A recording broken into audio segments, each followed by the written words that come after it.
আসসালামু আলাইকুম। শেখ হাসিনা সরকারের আমলে শেখ হাসিনা একজন স্বৈরাচারী শাসক ছিল। জনগণের সমর্থন ছাড়াই সে সরকারে টিকেছিল। সেরূপ 1971 সালে পাকিস্তানে বাংলাদেশের সাধারণ জনগণ এবং পাকিস্তানের সাধারণ জনগণের সমর্থন ছাড়াই ইয়াহিয়া খাঁ, আইয়ুব খাঁ, লিয়াকত আলী খাঁ এবং মোহাম্মদ আলী জিন্নাহ স্বৈরাচারী শাসক ছিল। তারা ছিল শিয়াপন্থী। তারা ব্যক্তিগত আক্রোশে বাংলাদেশের বিরুদ্ধে যুদ্ধ ঘোষণা করে। এই যুদ্ধে বাংলাদেশ বিজয় অর্জন করে এবং পাকিস্তান পরাজিত হয়।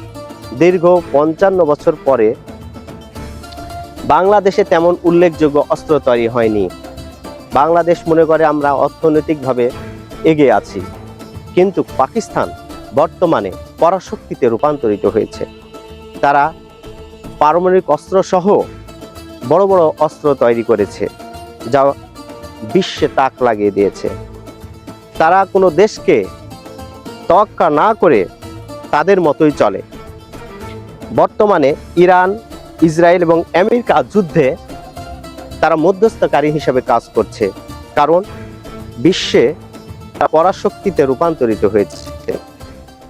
তাই আমি বলতে চাই, বাংলাদেশ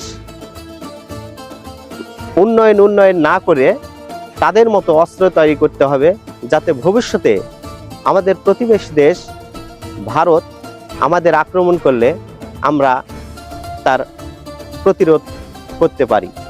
এর জন্য আমাদের উচিত পাকিস্তানের মতো বড় বড় অস্ত্র তৈরি করা এবং পাকিস্তানের সাথে হিংসা না করে তাদের সাথেও আমাদের কাজ করা উচিত। ধন্যবাদ।